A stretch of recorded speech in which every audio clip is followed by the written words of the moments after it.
Good evening, ladies and gentlemen, boys and girls, children of all ages. It is your boy Filio here, rolling solo tonight. Mainly because of the fact that tonight and today actually is our fearless pod co-host Steve Lim's birthday. So he wanted to be with his family, his friends, and you know what? I don't blame him. So Steve, wherever you are, whatever you're doing, happy birthday to you, brother. He's turned 40 something. Um, just like the rest of us. And because of that, so we weren't going to do a formal pod tonight. But I'm with you tonight. I figured, you know what? I didn't want to leave you all hanging. I wanted to give you all at least a little something. Little something. So it's going to be you guys, me, my autographs back here, my Funko Pops, the only two Funko Pops I own. And we're going to talk a little bit about the upcoming Commanders-Falcons game. I will be at that game with my lovely significant other, Crystal. We'll be at that game. It did get flexed to 8 o'clock, so Monday morning is going to suck. But it is what it is. You do things, you sacrifice to support this franchise, especially when you get to see some history come in. So, first thing I want to do is did want to talk a little bit about the current day Falcons, and then talk about our history with the Falcons, because there is a bit of a history there between the Falcons and the Commanders / WFT / Redskins. So let me get here, and forgive me, I am not nearly as good at producing as Steve. So you know what it is, and how it is. While I get everybody, while I get this all set up, here, go ahead and I will do some shout outs. Tia was in early on all the fun, and said what up, Phil. And there it is. Come on now. There we go. Tia was in there early. Ben Harlow, yo, yes, we are old people. Tia says, happy birthday, Steve. Ben said, nice. I'm going to be at the game. Mark Edelin, follow him on SportsView 2 on Facebook if you haven't already.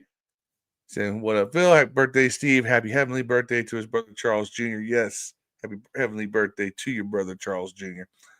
I'm sure he'd be looking on proud at all the hard work you're putting in right now. So let's talk a little bit about this upcoming Falcons game. Who we're playing? Falcons. They are 8-7. They made a quarterback switch last week, and they are still first in their division. Yes, NFC South is tank division, as Urinating Tree would call it. But it's amazing. They're 8-7. Now, why did they make a quarterback switch? Well, Kirk Cousins ain't turned out to be quite what they thought he was going to be. And I'm a little disappointed. I was kind of hoping to see Kirk once again. I've seen him play live in a Redskins uniform, in a Vikings uniform. I was going to hope to see him in a Falcons uniform. Don't think that's going to be the case. But, Kirk, 67% completion percentage, 3,500 yards, 18 touchdowns, but 16 interceptions. Kirk's been a bit of a turnover machine. And that's why he's no longer starting quarterback. Now you got Michael Penix. Michael Penix came in. He's played a couple games this year, started one. He's 21-32 for the year, 65% completion percentage, 240 yards, no touchdowns, 1 INT. He does have a rushing touchdown on the season, I believe. Or maybe he doesn't. I thought he did. No, he does not. Never mind. I thought he scored one last week. My bad. But nonetheless, he's proven himself efficient, capable. He's not spectacular yet, but is what it is. And Ben Harlow points out 16 turnovers. Tia says she could have told him that, choking Cousins. Let's see if it opens up a little more. And Mark Steele points out that Atlanta Falcons and Washington Commanders got something in common. Kirk Cousins hustle money out of both teams. Actually, if you want to make the argument, Cousins hustled less money out of us than he did any other team.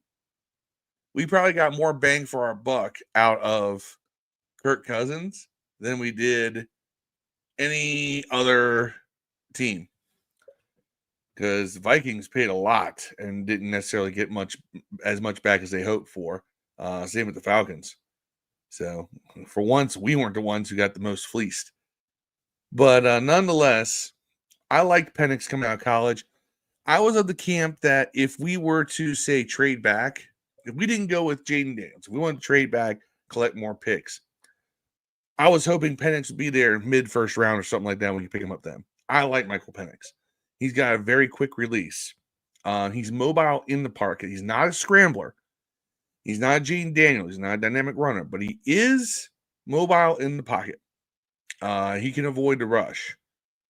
And, I mean, so far you can kind of see that. I mean, he has actually, on his 32 dropbacks, and he's only been sacked once, 33 total. So keep that in mind. Penix, not a runner, but he is pretty elusive back there in terms of avoiding the rush, stepping up, stepping around. He has great pocket instincts, and his arm talent's very strong. He's got a quick release. And then that Dan Marino quick snap, gets the ball out fast. He's hard to sack. Now, if you want to look at the Falcons, obviously their top player this year, Bijan Robinson, has rushed for almost 1,200 yards, 10 touchdowns. He also has 56 receptions for 420 yards and another touchdown. So he is by far their biggest overall threat.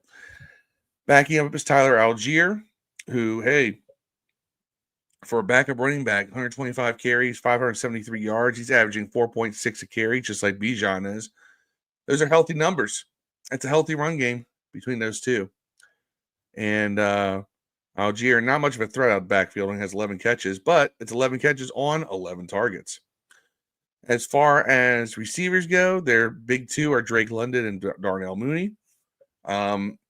Mooney averaging 15 and a half yards a catch on 62 catches, 955 yards, 5 touchdowns.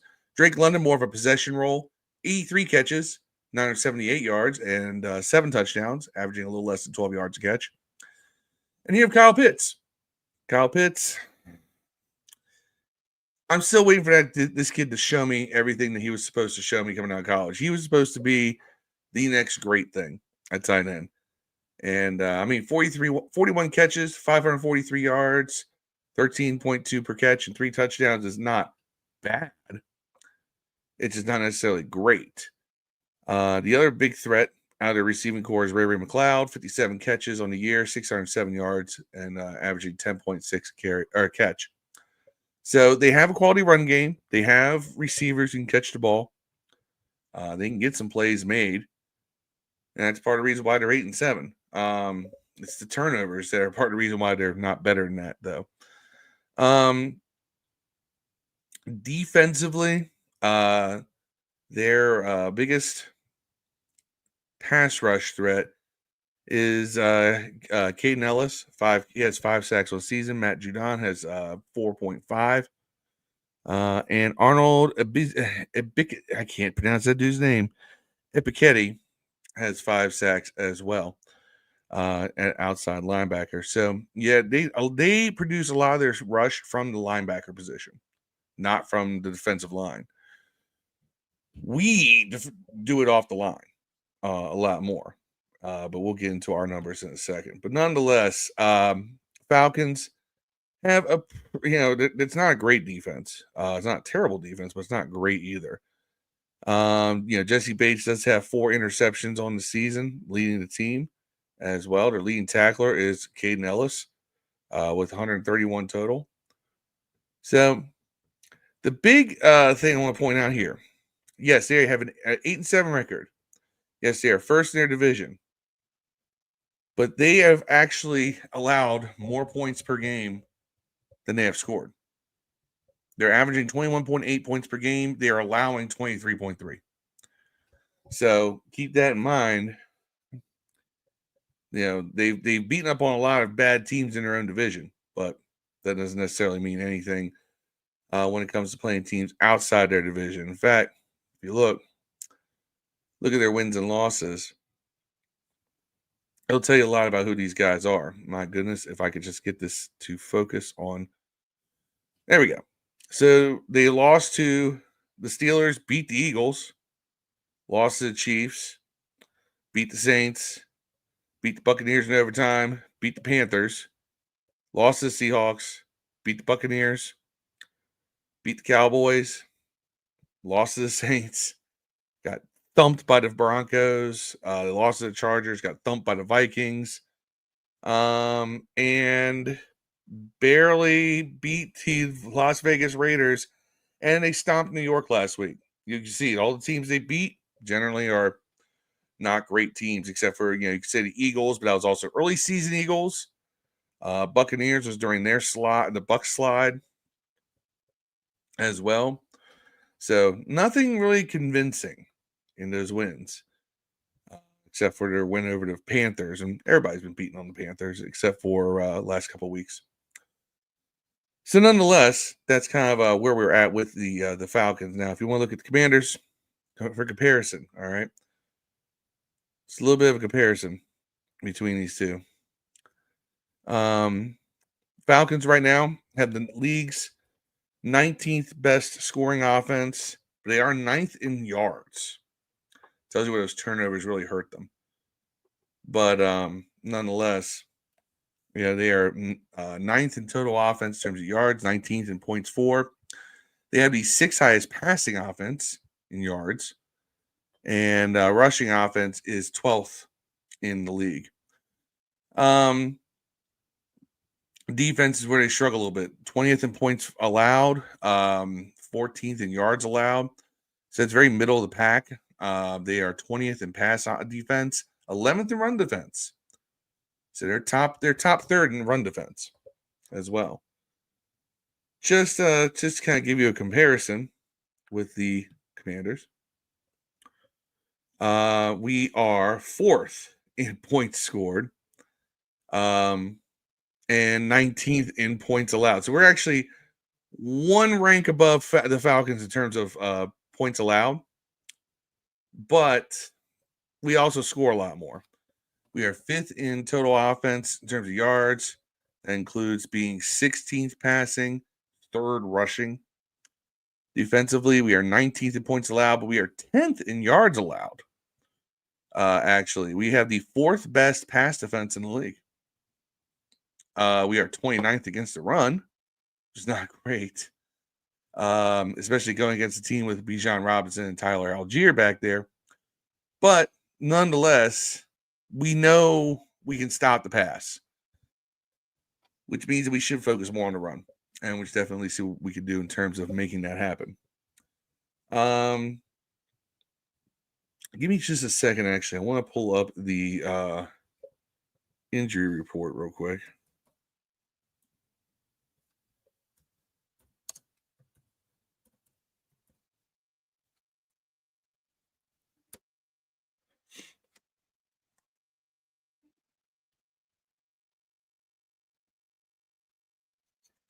So right now, we have an interesting thing going on here. So, Wednesday practices. I don't have the Thursday updates. Jonathan Allen was a full participant. He may be back. John Allen was a full participant in practice on Wednesday. Donnie Brown did not practice. Zach Ertz did not practice. Cleve Farrell did not practice. Dante Fowler, full participant. Marshawn Lattimore, Jordan McGee, Terry McLaurin, Tyler Owens, and Andrew Wiley all did not practice on Wednesday. Falcons, on the other hand, a lot of limited participants. Antonio Hamilton Sr. and Kevin King, their corners, did not practice. Lorenzo Carter, Zach Harrison, Kadero Hodge, Matthew Judon, who's on arrest, was limited participant. Drake London, limited participant. Ross Dwelly. Casey Washington was a full participant as well. He's a backup wide receiver. What I would like to do is see if I can get a Thursday update. That's not always the easiest thing to get a hold of. Let me see, because usually Hawks Haven will have that. Here we go. Thursday.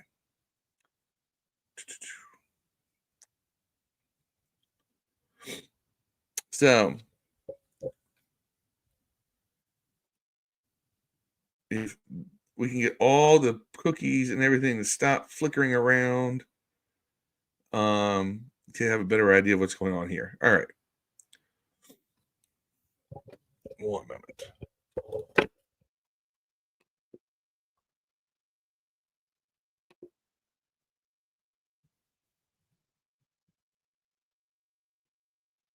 So for the Commanders, Thursday practice. Let's talk Thursday practice. Demi Brown did not participate. Hamstring issue on Wednesday and Thursday. Marshawn Lattimore, same thing. Hamstring, did not practice. Jordan McGee, hamstring, did not practice. Jordan McGee is yet to see the field this year in any kind of capacity. Really would like to see what happens here. I like to see him get on the field. We'd like to see if he can be an impact player at linebacker. We could use a good rotational piece. I mean, you can't just run every snap of the game, Bobby Wagner and Frankie Louvu. Those guys have to at least get a breather at some point. Tyler Owens did not practice due to ankle injury. Andrew Wiley did not practice due to a groin injury, which is fine because I'm much more comfortable with Cornelius Lucas over there. Here's some updates. Cleve Farrell did not practice on Wednesday. Limited participant on Thursday with a knee. Terry McLaurin's ankle did not practice on Thursday, but was a limited participant on Thursday, which is good. We always like to see the upgrades and the upticks. Jonathan Allen, full participant 2 days in a row. Zach Ertz did not practice on Wednesday due to a shoulder injury, but he was a full participant on Thursday. Dante Fowler was a full participant both days, Wednesday and Thursday, with nursing a groin injury. The only real changes for the Falcons was that Ross Dwelly went from a full participant to a limited participant as well. And then they added Nathan Landman and tight end Casey Werner, backup, as limited participants on Thursday. Both of them were on a rest. So it's not any kind of serious injury that they're nursing. They're just getting a rest day. So nonetheless, the Terry McLaurin one is an interesting one to watch. Keep an eye on that because I don't want to, we don't want to see Terry miss time if we can avoid it. I mean, that is our weapon, especially with De'Ami Brown out. I know a lot of y'all like De'Ami Brown. I'm not a huge fan, but I would much rather have De'Ami Brown out there if there's no Terry. But it looks like De'Ami will not be playing this week, so maybe we finally get to see the debut of KJ Osborne in a Commander's jersey. Now, moving on. Forgive me, I need no ice. It's hot in here. Got to heat up because it's cold outside. We have played the Falcons 28 times in our franchise history. Believe it or not. 28 times. Now, since everybody has Google and you can look this stuff up, our head-to-head record with them is we are 17, 10, and 1 against the Falcons. So, I want to kind of take a look at some of that history because I love looking at these trends and so forth. And then I got a little something I'm going to share before we go head on out. So, while I'm pulling this up, chat, give me your predictions in the comments. Who you got winning this week? Give me your score. Right now, the line that I have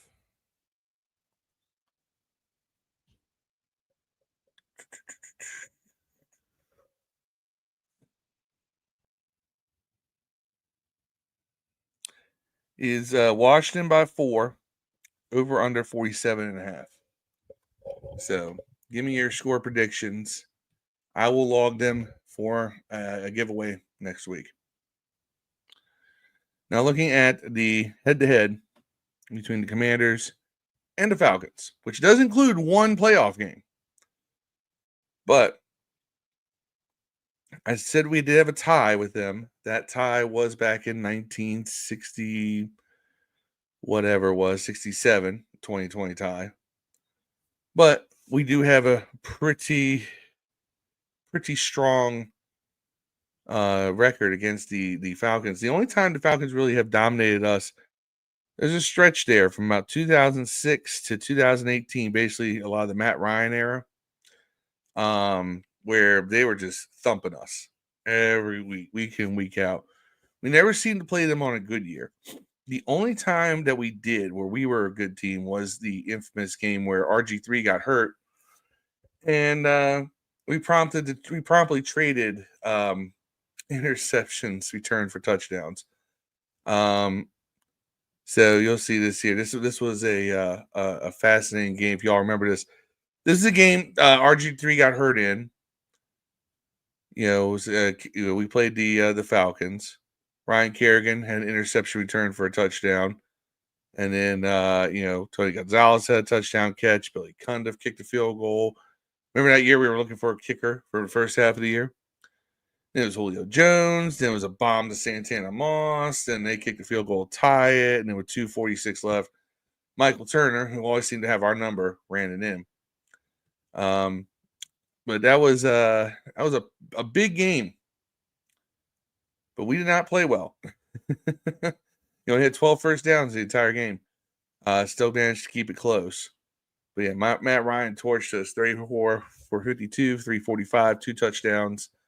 Michael Turner at 64 yards rushing. Tony Gonzalez at 13 catches for 123 yards. Julio Jones had 10 for 94. Roddy White had 4 for 68. I mean, they were going bombs away on us. RG3 was 10 of 15 that game for 91 yards, and Kirk Cousins was 5 of 9, 111 yards, 1 touchdown, 2 interceptions. That's back when Kirk was good Kirk, bad Kirk. We'd go bombs away on stuff.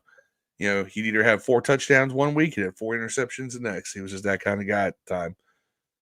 Alfred Morris, remember old Bentley, 18 carries for 115 yards. So that was the last time I feel like that both teams kind of played each other, and we were doing pretty good. Mark Seelan points out we did sign Chris Moore Jr. to the practice squad. He has the Commanders winning 28-24. Let me get that written down.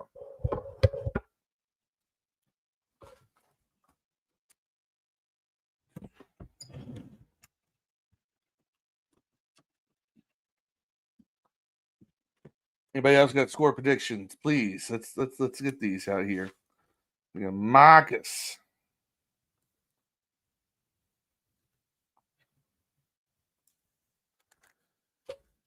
Has 28-24. Commanders. Now, I'm going to tell you right now, I am predicting a win. I'm predicting we're going to hit 11 wins this week, people. 11 wins this week. Now, keep in mind, we beat these guys last year, 24-16, in a sloppy game on our part.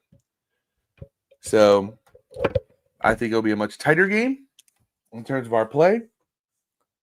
But I've got us winning.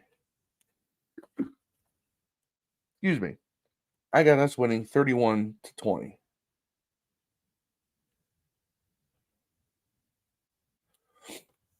Ryan Elias dropping his predictions in the chat. 28-17. Skizins.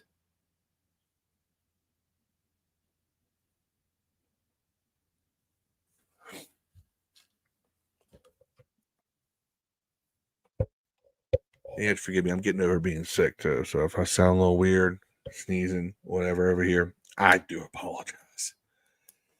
Nonetheless, while we get some more stuff in the chat here, what I'm going to do is I want to have a little throwback. I always like playing the throwbacks, right? This is one of the greatest games in the history of this franchise. This is the Falcons, and I'm playing a truncated version, guys. So I'm not playing a full 3-hour game. One day I'm going to do that, and I'm going to charge you donations. But we're going to do a shortened version of the 1991 Falcons versus Redskins. This was actually this is the regular season game. We did play them again in the playoffs that year, but Washington's coming in. It's week 10. They are 9-0 going into this game. Falcons, I believe, are 5-4 going into this game, and they're fighting for a wild card berth. And I want to play this game just because it's fun to watch. A lot of people don't understand how dominant that 91 team is until you see them playing against a playoff team. And I'm going to tell y'all right now, I'm about to get demonetized by playing this, but it is what it is. I'm going to have some fun. I want to watch us kick ass. Why? Because it tells you what can be and what we've seen our team do this year. But we want to see us do it to the old Falcons, Jerry Glanville. This is back when, they had Deion Sanders and the whole too legit to quit thing and everything else. So we're gonna go back and take a look at this one here, and I'll be popping in with all my different factoids and so forth. So let's watch. Second possession for the Skins. 1st and 10 at their own 26 mark. Rippon looking up top for Gary Clark. And Clark has it complete in Falcons territory. By the way, if this game does not convince you Gary Clark should be in the Hall of Fame, I don't know what will. But Gary Clark should be in the Hall of Fame. I can statistically point out how he should be there. But anyway, that's just play one of a few. Just so you know, Gary Clark's going to have 4 catches in this game. That's the only one right there that isn't a touchdown.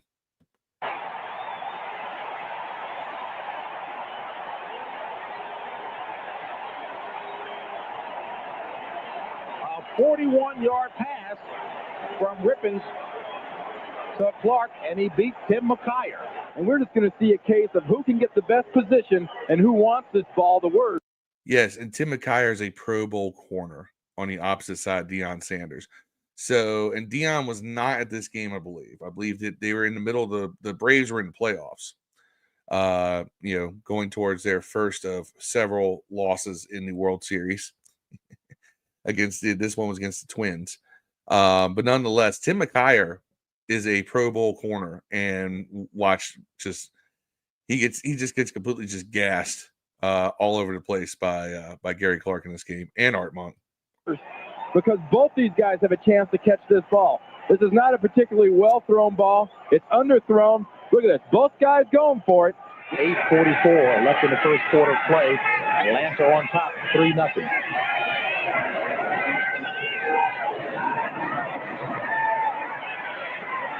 Complete to Sanders, and Sanders looks to be close to the first down. So I want you all to watch. Remember, this is 33 years ago.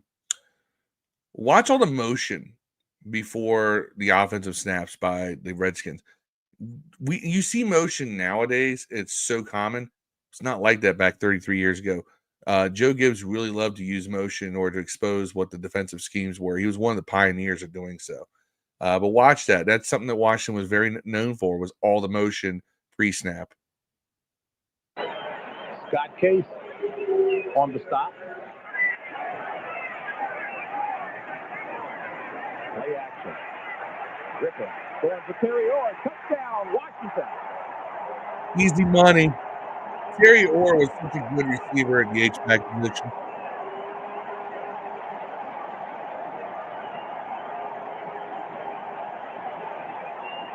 So good at what he can do.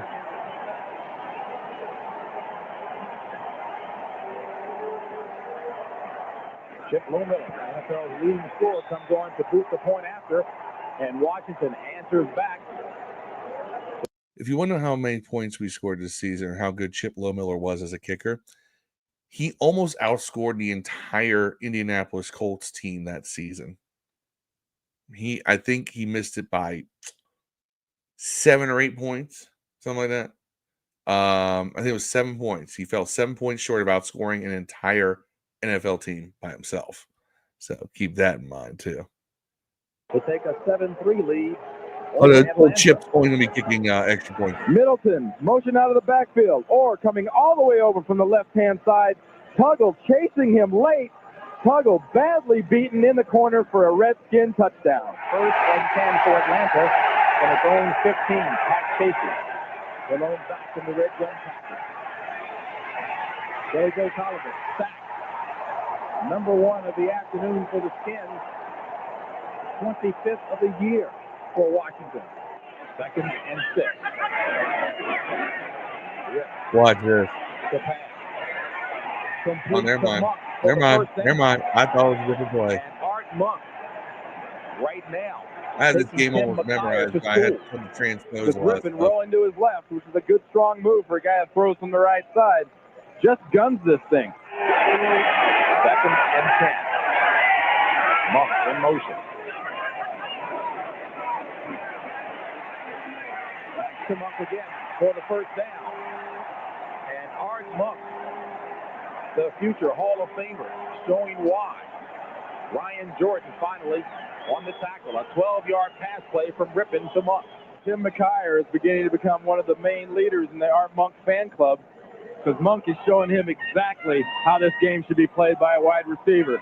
It's played quietly, and it's played well. From the 39, 1st and 10. Play action. Going up top, looking for Clark. He got it. Touchdown, Washington.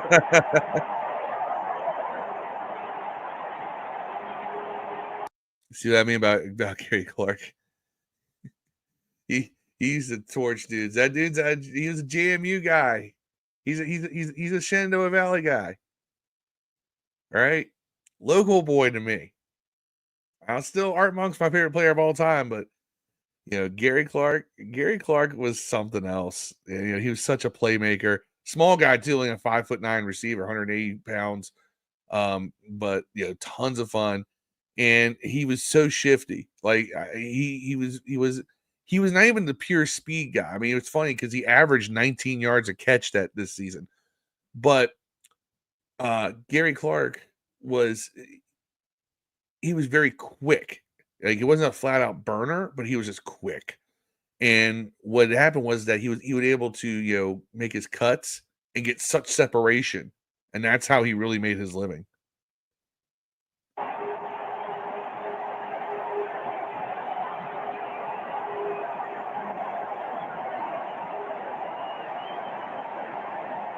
Look what fun these guys are having.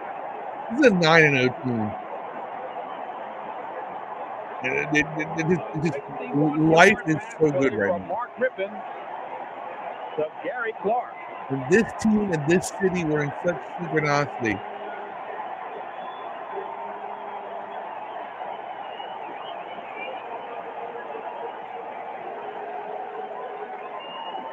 Well, Tim McKyer got absolutely blistered there.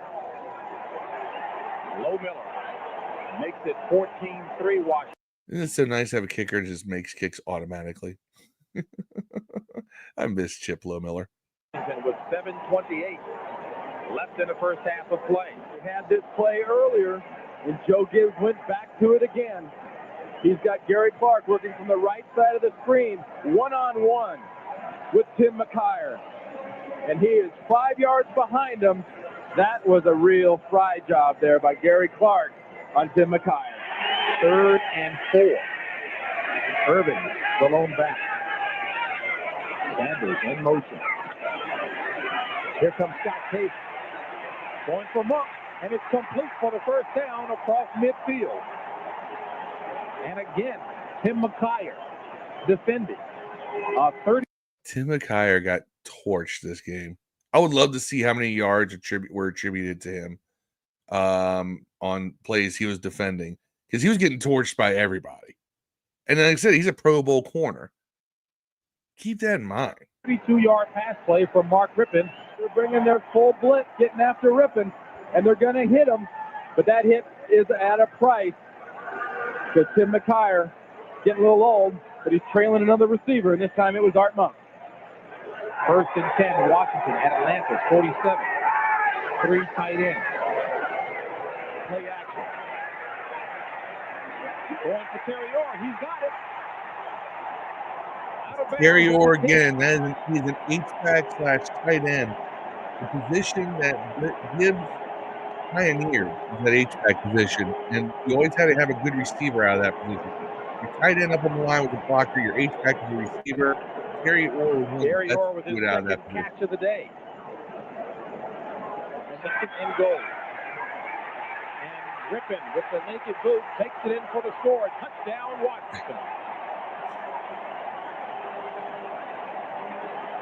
He was going to spike it, and he didn't. Mark Rippon has never had a touchdown run this easy in his life because he's lead foot. Goal. Everybody was fooled. Look at him. Boot takes it in for the score. Touchdown, Washington.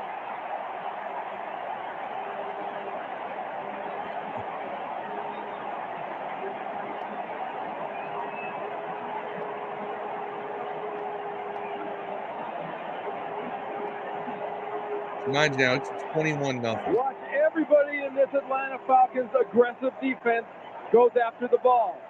Wrong, guys. The ball's with number 11. Watch the linebackers. Watch the line. Everybody diving over the top, coming after the running back. Boy, what a good sell by Mark Rippon. Look at everybody on the Redskins taking advantage of an over-eager Atlanta defense. And this is no time for the Redskins to relax. They got to pour it on here because Atlanta has the capabilities of scoring quickly. 2nd and 3.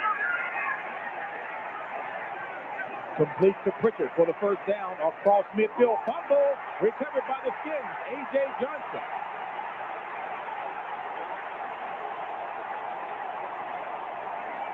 And Johnson gets it back to the 47, tackled by Andre Riser.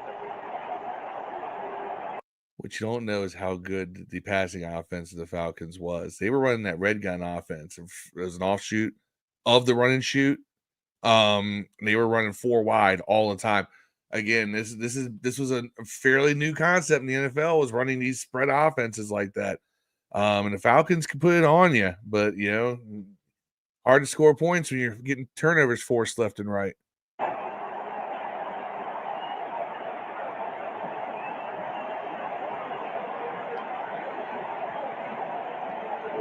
A receiver running free. Doesn't know there's somebody behind him. What's that guy thinking? I'm going to poke this ball out. Watch this ball right there. Heads up play. Ball comes ripped out. Ball comes loose. Johnson's right there. That's an easy one for Johnson. That's a gimme. And credit to Andre Riser who comes back here to make this tackle. Otherwise, you're talking 6 points. So let's do this one more time. Watch this. I'm going to play this one more time. Yeah, I want to make the front boys fumble here. Pritchard for the 1st down across midfield. Bam. Recovered by the Skins. That's Wilbur Marshall, baby. Another guy who should be in the Hall of Fame.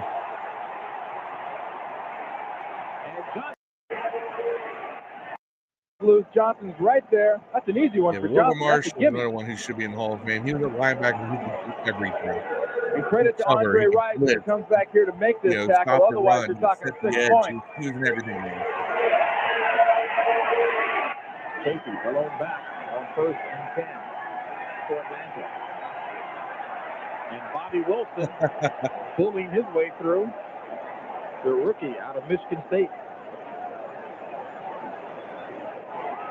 Oh, the fumble. Ruling on the field is fumble. 1st down, Rich. That's a fumble. Randy, now that is a big wow.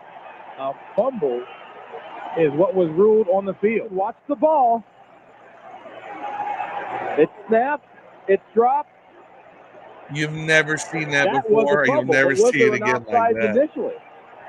Let's take another look at it. It was snapped. That's a fumble. That's just being if they on didn't call top of offside, it. which they didn't against Wilson, that's a correct call. That is a fumble.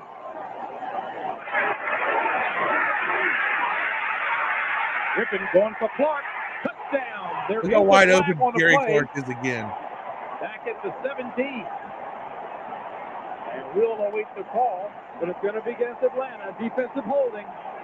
So the play stands as Gary Clark turns Bobby Butler and scores in the end zone.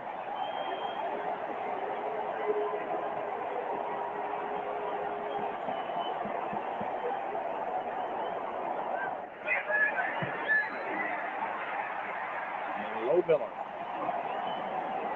So you put that extra point over the 28-3, and indeed, capital punishment is most appropriate. I love watching ass kickings like You this. saw the executioner right here, Mark Rippon. If this is capital punishment, at least it's painless because it's quick. One more time, you're going to see an unescorted Gary Clark coming free in the end zone here.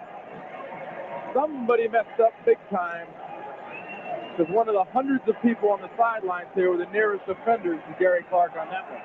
All Washington in the first half, 28-3. It doesn't get any better for the Falcons. Billy Joe Tolliver with time to pass. Looking for Haynes. He got him. Now look at that. That is beautiful. Touchdown, Atlanta. A 75-yard pass play. A quick strike from Billy Joe Tolliver to Michael Haynes. Billy Joe Tolliver did not have a bad first half. It's his receivers that let him down. But right here, Mayhew takes a chance at a Martin dive. Mayhew got taken out on that one. And it's all Haynes from there, who just glides into the end zone. Haynes, by the way, averaged 22 yards. Kelly Goodburn at his own 2. As a starting wide receiver. That's pretty impressive.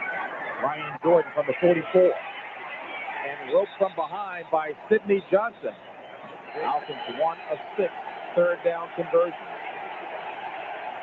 Del Green's at the bottom of your screen. Oliver with time. Throws it complete to Haynes for the first down and more. Inside the 15. Finally stopped by Martin Mayhew. A 30-yard pass See, play they had to have from Haynes Billy Joe the Tolliver to fastest Michael receiver Haynes. for the Falcons, but they had to have Martin Mayhew on because the other receiver on their side that Green was traveling with was Andre Rison. Touchdown, Atlanta, Andre Rison. Who scored on that play? You had to tell that team anything. You had to tell them, look, guys, you're a lot better than you're showing right now. Just do what you do best. And this is what the Red Gun offense does best. And it's good. So the Falcons have cut into the Redskins' lead with 2 touchdowns. Redskins lead now 28-17. You're like, oh no. Oh no. Brian Are these guys going to come back on us? There's Brian Mitchell. To 30. And Mitchell tripped up around the 38-yard line by Norm Johnson. Brian Mitchell always wanted to have somebody to talk smack to. 35-yard return by Brian Like, no matter Mitchell. what he did, he was talking. He was chirping. The back and the ball carrier and has the first down. He's dropping. It's Gerald Riggs, who was by this point in his career was a short yardage back, but he can break those once in a while. At the point of the tackle. Probably a face mask. It looked like that right arm was flailed in there by Scott Case. Could have been a face mask.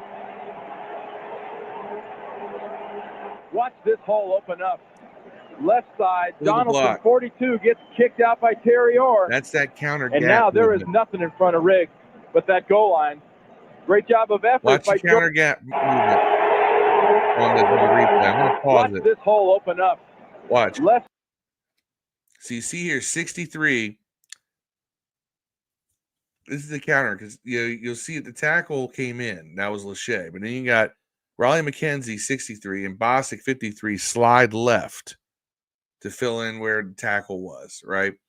And then you got Terry Orr setting the block on the outside. And this creates this hole right here on the gap. So this is that counter gap concept that you attribute. I know we always say counter tray. Counter tray is a specific play. This is a counter tray, by the way, because it's going to the tray hole.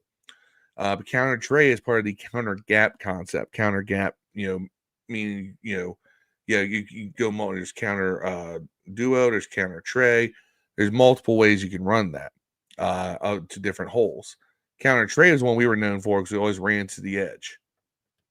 Side, Donaldson, 42, gets kicked out by Terry Orr.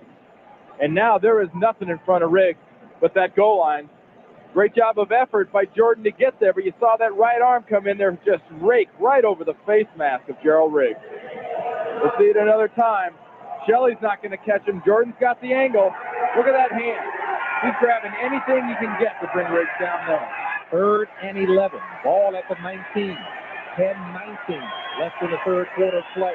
What do you think, guys? Think we're going to throw this one in for a touchdown?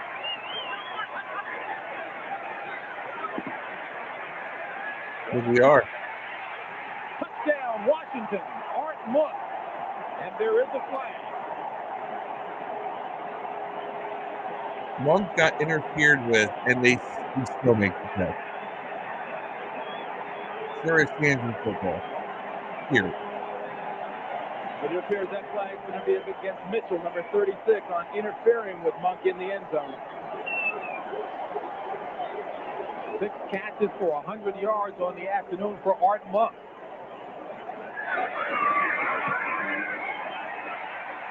And Low Miller makes it 35-17. Washington. Hope y'all are enjoying this as much as I do. I love watching this of not game. having Deion Sanders in there. Well, they picked on Tim McKyer, and there's Art Monk using that double move we talked about. Mitchell was all over him. Dude was pulling his jersey, didn't matter. Marshall, sack.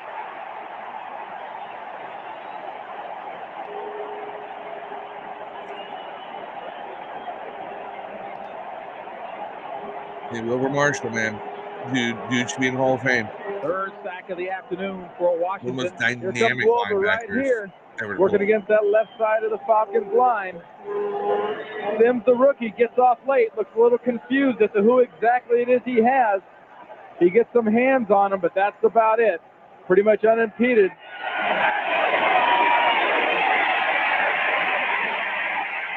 Tolliver complete to Rison for the first down at the 32. Andre Rison. Now watch this. One thing I want y'all to pay attention to. Notice that it just feels like there's a little more Tolliver just gets rid of it. physicality and violence. caught? Or intercepted. Touchback. Excellent job on the part of Al Boyd May. Now that's his defense Talk right about there. Defensive backs having to have a short memory. Look how the Mays quarterbacks are called for getting holding hit. on the last play. These are perfectly Works legal in front hits. of There's nothing Pritchard wrong there, with gets them, and I between think that Pritchard and the ball this there time, is and a makes a physicality very thing acrobatic here catch. that you just Faked out don't Billy see Joe as much Tolliver because he nowadays. thinks he's got a touchdown. I think Look at that reaction. Nope. Sorry, Billy Joe. Interception. we're missing that. 2nd and 12 from the 18. Griffin going up top for Clark. He's open. Got him. It's a foot race.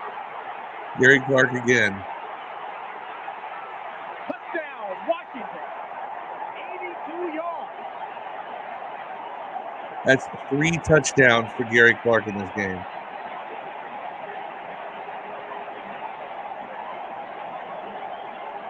Listen how loud this crowd is. Just listen.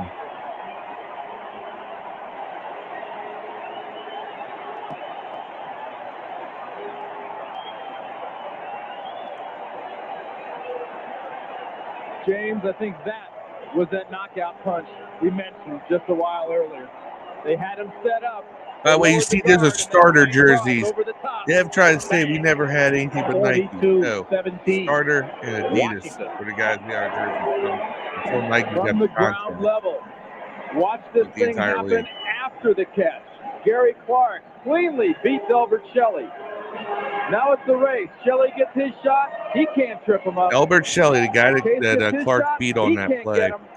was the And he's got Jeremy one Reeves guy of in his the time. He background was rooting for a him Pro hard, Bowler as and a that's the special guy teamer. that threw him the pass. Multiple Mark seasons, Rippon I having remember a correctly. career Very much like day. Jeremy Reeves. 5 touchdowns, 378 yards. And it has been punishment by the Washington Redskins. They've done everything right so far today against this Atlanta Falcons team. From the 36. 3rd and 9. Griffin Looking for Monk. Monk with the move. He's open. Flag Look on at the that. play. Monk heading for pay dirt. Touchdown, Washington. 6 touchdown There passes is a by flag Rippon. on the play. That'll be holding on Mitchell. I think that score is going to count. And if it stands, it'll be a 64-yard touchdown pass from Rippon to Monk.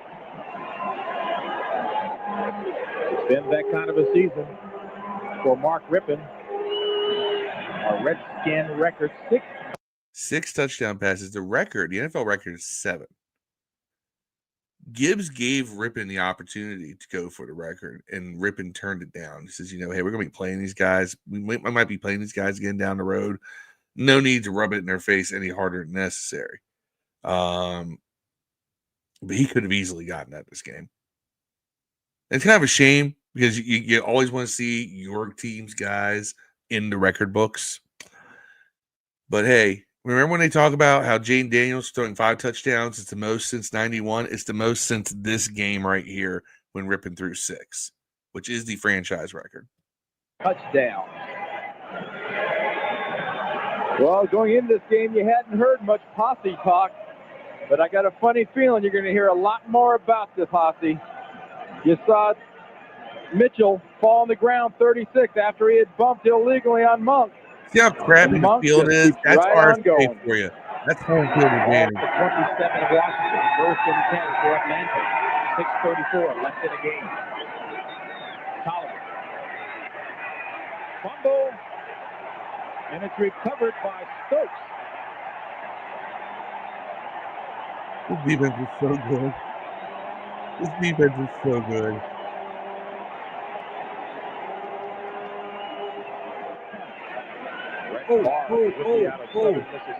Oh, history alert. History alert right here. Brett Favre is in the game. This is his first game action as an NFL player. His first pass as an NFL player. Watch this, and I'm going to tell you how this makes this even awesome. Watch. In the game for the Falcons.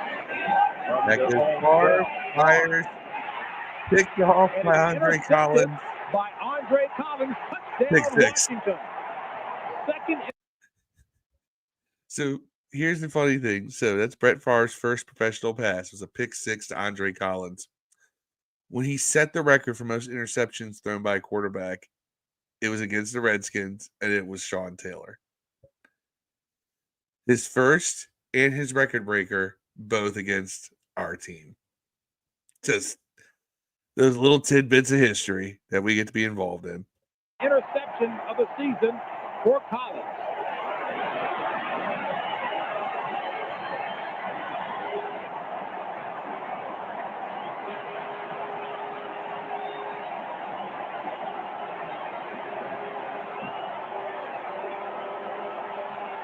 Well, Brett Favre, did you ever have the Redskins on your schedule at Southern Mississippi? Wow. Welcome to RFK and the NFL. Good job of concentration by Andre Collins as Favre throws this ball in there. Tries to zip it into Pritchard. Ball slips through his hand. Pritchard, he's trying the best he can to pull down Big Andre, but Andre will not be denied. 8 seconds left. This will be it.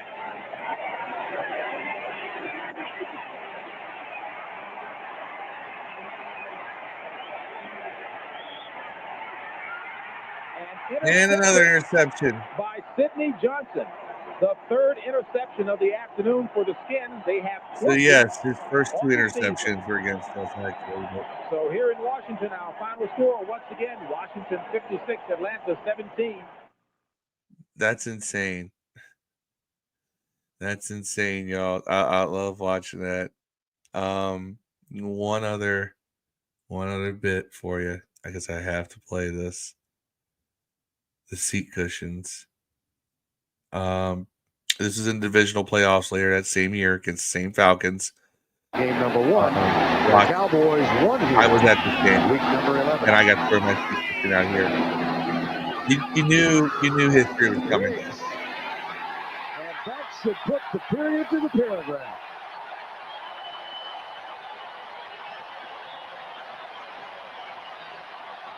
This iced the game. It's 24. Well, after the extra point, it'll be 24-7. And watch the seat cushions start flying. Well, we're getting showered by seat cushions and placards and everything. Who started that? This is, guys. This is what we need back at Northwest Stadium. We need this. What was the signal? I think it was touchdown. This It's going is to take joy. an hour to pick them all up. This is pure joy. Looks like somebody spilled mustard. I think there was a flag down on the field, Vern, but I couldn't tell you where or what it was for. You gotta think, it's miserable, y'all. It's raining. It's like 38 degrees. It's miserable.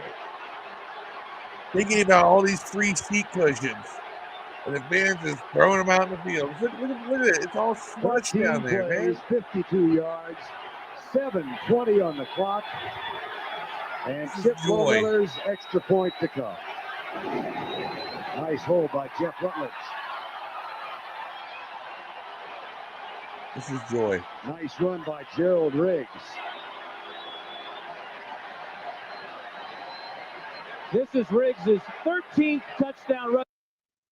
So that's joy. I had to share that with you guys because it's Falcons week. We have such a history with the Falcons, especially in the 91 season. So Natia, 2017 Commanders, her prediction.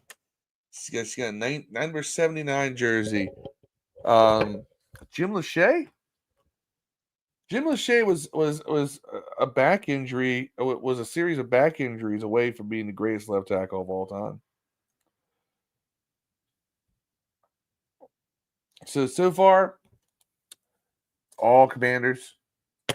I feel like this is going to be it. I feel like what you saw there is where we're heading. It's where we're going. That level of just pure joy, ecstasy, love for the fact that your team is doing well. We're heading in that direction. It's it's a little bit emotional. I was there for this. A lot of y'all weren't, and I feel bad. I really feel bad for the youngins who just never got to experience all that I just showed you, right? Like you don't know it till you've been there. But when you've been there, you know what's possible and you know it can happen. And for so long we watch other franchises get to have this joy of being dominant. And it feels like we are heading in that direction. And God bless you, Dan Quinn, Jason Peters, Jeff Harris, everybody. Please keep it going this way. This city, this region, this fan base has gone too long without knowing that. And I'm hoping that this ends up being the case in the end. This is not, I don't want this to be a 2012, a 1 year wonder. No. We've had those. I need this to be an every year thing for at least the next 5 years. 10, 11, 12, 13 wins. Let's get a chip. Let's get a chip. If not this year, next year. Let's get a chip. Crystal Hasbury, as I said, my better half. Definitely my better half. Definitely has the better memory when it comes to everyday stuff. See, I remember dumb stuff like this, and she remembers things like, hey, we need to go get milk at the grocery store. So she's that's why she's my better half. She predicts 24-19 us. You know who us is. So, Crystal, I got your score tallied.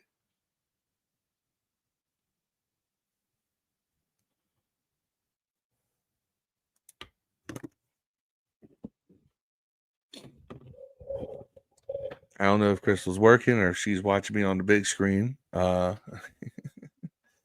nonetheless, thank you for tuning in, babe.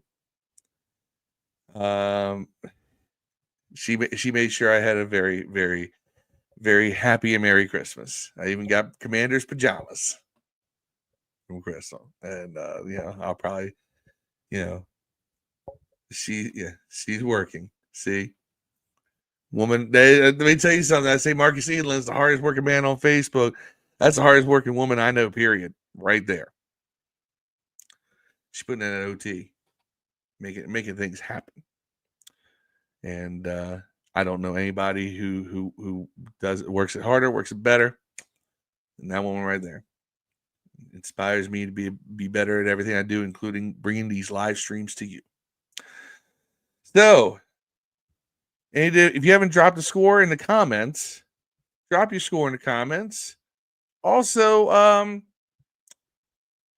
what'd y'all get for Christmas? What'd y'all get for Christmas? I got a ton of stuff for Christmas. I had a great Christmas, right? But this right here, this is this hoodie right here. Let's see. Let me hold this up for y'all. You can thank that again, Crystal in the comments got this for me. This is a great present right here because it's true.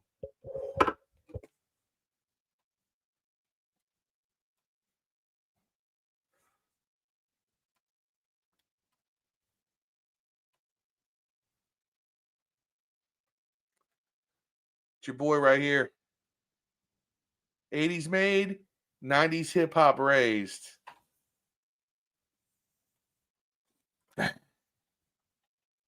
That's me. I was on this last time I did this live stream. What did I do? I played a bunch of freestyles between D Block and State Property. Okay. I'm raised on this. Tia says she got money and she got sick. I feel your pain on the getting sick. I got sick before Christmas, so I get you, and I still have the residuals. But at least you got money. All right. You get money. You get money like 50 Cent. You got money. Oh man. But no, it was. I had a great Christmas. Spent time with a lot of family. My son his Christmas present. He got I got him tickets to go to Boardwalk Rock, the music festival out in Ocean City. That's going to be in May. So he's an old school metalhead. So he's going to enjoy watching headliners like Def Leppard and Motley Crue and bands like that. So he's going to have himself a fantastic time. So that's going to be good times for sure. Anyone else got any score predictions? Got any Christmas presents that you want to share? If not, hey, I brought you something when Steve was out celebrating his birthday. So again, that's all I'm going to have for this evening.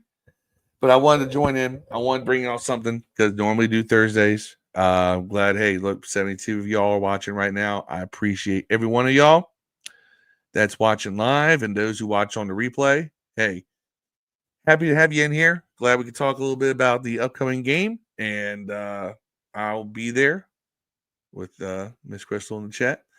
We'll be cheering on the Commanders. We're rocking that burgundy and gold. We're going to have a good time, people. We're going to have a good time. But till then, I will talk to y'all. If we will also be bringing you a live stream of the game. So Steve and Dev, to make it up to you for tonight, they will be live streaming the game just like we did before here live on YouTube. So come join the guys for that. Turn off the TV audio, mute that audio, put our guys on, and Steve and Deb will be bringing that hotness to you. That play-by-play and the only way the Commanders can do for you, bring you that flavor in your ear. But I will be at the game, so I can't do it. But I might pop in. Who knows? I might pop in with some live video to share if things get nice and rowdy, which I hope it does. But then we will be back Monday night with a another live episode of Commandus to recap the Falcons and Commanders game, and that will go live at 8:35 ish. You know how we do. So anyway, till next time. Once again, I just gotta say is peace, hail.